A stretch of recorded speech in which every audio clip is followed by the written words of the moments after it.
Hi, praise lord. ఎలా ఉన్నారు? చాలామంది జాబ్ పర్పస్ కోసమో ఎడ్యుకేషన్ కోసమో చాలా దూర ప్రాంతాలు వెళ్ళిపోతారు. అలాంటి స్థలాల్లో మీరు ఏ చర్చ్కి కనెక్ట్ అయి ఉండాలి? మొట్టమొదటిది, ఆత్మానుసారంగా నడిపించబడుతున్న సంఘమా కాదు, అంటే దేవుణ్ణి ఆత్మతో సత్యంతో ఆరాధించే సంఘంగా ఉందా, లేదంటే ఆకర్షించుకోవడానికి, జనాలను అట్రాక్ట్ చేసుకోవడానికి, పబ్లిసిటీ కోసమో ఫేమస్ అవ్వడానికో చేస్తున్న సంఘం అయితే ఆ సంఘానికి మీరు వెళ్ళొద్దు. అది మీ యొక్క ఆత్మీయ స్థితికి ఎటువంటి ప్రయోజనం తీసుకురాదు.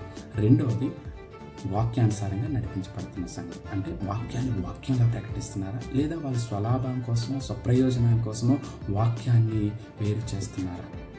ఈరోజు పౌలు తిమోతికి అంటాడు, ఏమని అంటాడంటే, నువ్వు బోధించట్లోను, హెచ్చరించట్లోను, బుద్ధి చెప్పుట్లోనూ నువ్వు చాలా జాగ్రత్తగా చూసుకోవాలి అంటాడు. ఈరోజు అలాంటి సంఘం, వాక్యం మీద ఆధారపడే సంఘానికి మనం వెళ్తే మన ఆత్మీయ స్థితి ఎప్పుడు కూడా అభివృద్ధి చెందుతుంది. మూడవది, ఒక విశ్వాసి యొక్క జీవిత విధానము సంఘ కాపరికి తెలిసి ఉండాలి, అంటే వ్యక్తిగత సంబంధం కలిగి ఉండాలి. సంఘ కాపరి అప్పుడే విశ్వాసి కోసము ప్రార్థించడానికి వీలవుతుంది. ఈరోజు నాకు చర్చ్ తెలుసు కానీ, చర్చ్ పాస్టర్ తెలుసు కానీ చర్చ్లో నేను ఎవరో తెలియదంటే అలాంటి చర్చ్కి మీరు వెళ్ళకండి.